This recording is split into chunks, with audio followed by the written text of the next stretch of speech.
always been a time for gathering in the longhouse and sharing information around the fire. This is our contribution to that tradition. I'm Scott with Hill People Gear, and today I'm going to run down the loadout that I carry in my Junction Pack. To start with, why a Junction? My preference would actually be for a belted Lindy. That's my favorite Daypack that we make. I think it's a great pack, and my loadout preference would be very similar to what Evan has in his, and you can go watch his video.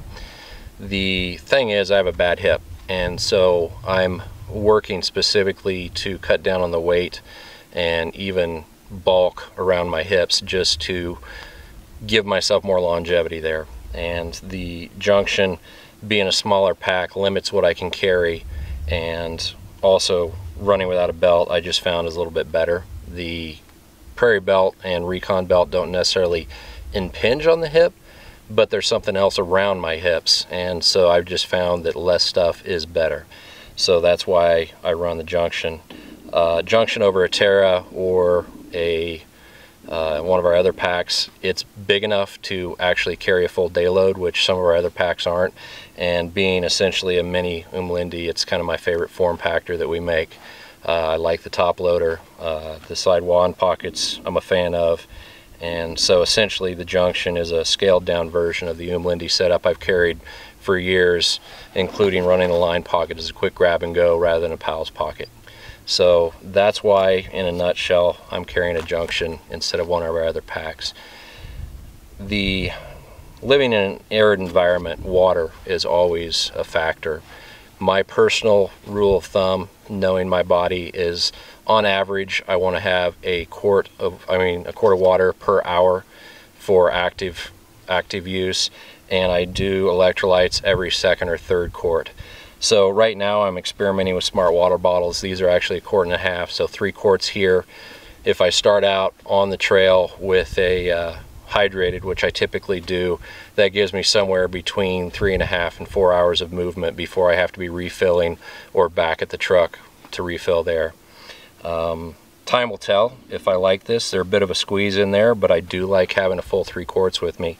The other thing is using the smart water. These are actually both sealed because I just got them to start experimenting with. I already have electrolytes with me, so it's not something I have to carry separately. So if this works out going forward, I'll probably always have one that's sealed and then one that's been drank out of, so I always have electrolytes to go for one of my follow-up quarts. Next thing is hiking poles. I'm agnostic about brand. These happen to be REI ones that I carry, in part because they are present, in part because they're a great color. The only thing I will say, if you're using poles, make sure they're flip locks. Other than that, I don't really think branding matters.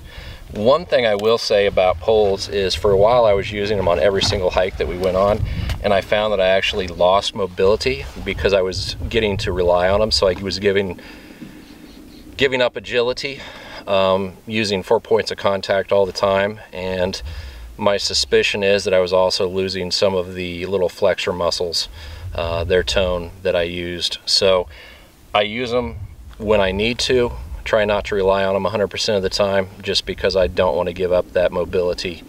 So just something to think about if you're using them all the time. Use them when you need them, but not necessarily every single hike.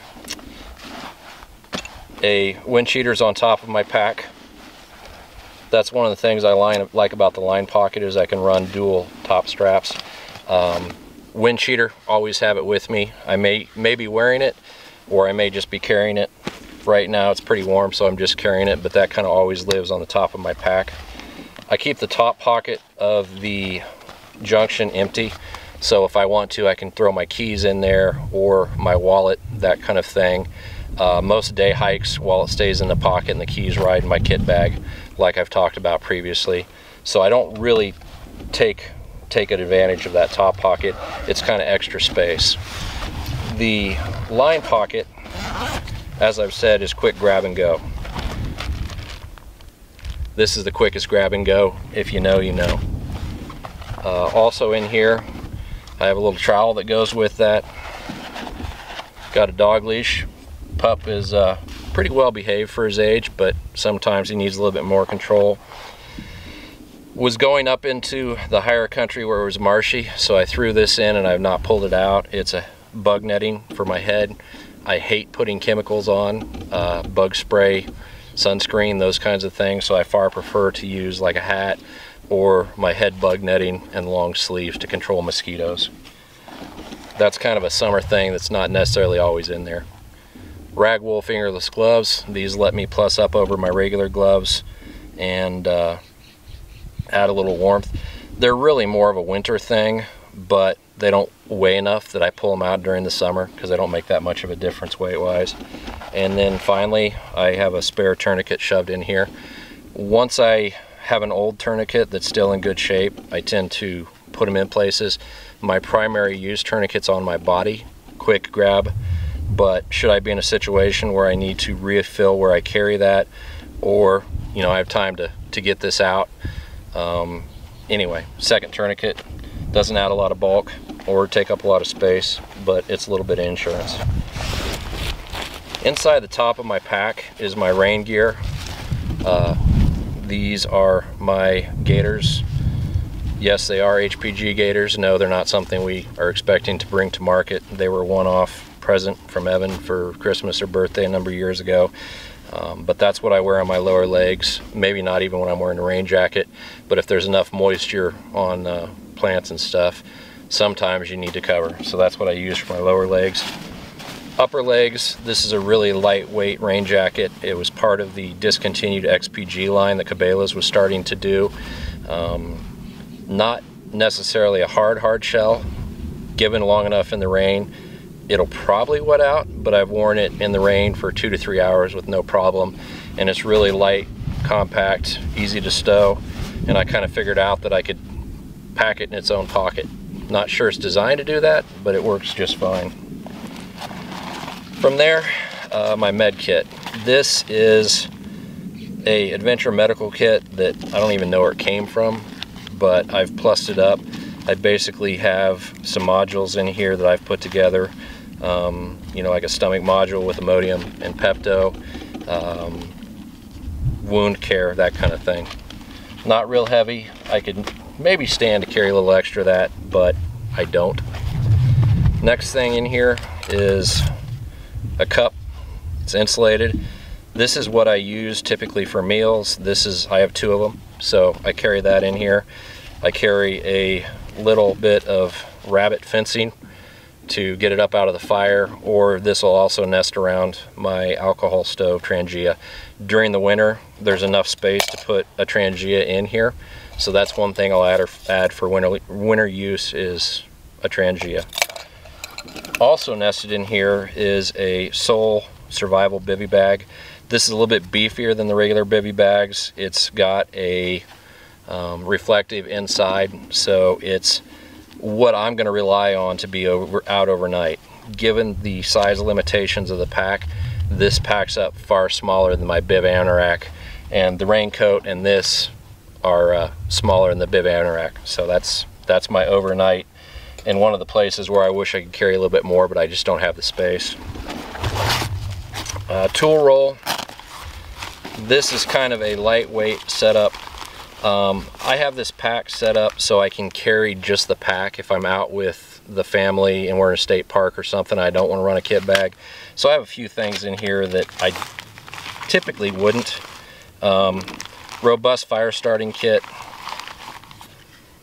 saw, a spare headlamp. That's one thing I would not typically carry, but since I want to run this standalone, that. I've got navigation in here in the form of a pretty nice compass, signaling, water purification tabs, some cordage, and then a little emergency filter. This is the kind of thing where you fill a bottle and then drink out of that bottle, or you can drink straight out of the stream.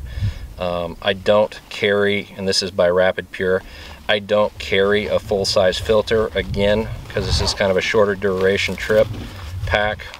I do have the space that if I felt the need I can add it, but for daily trips, being able to go 3 or 4 hours, that's pretty good for me. And honestly, if I'm out longer, I probably have Evan, and now that he's carrying a filter, I'm kind of covered. That's kind of crew gear in my opinion.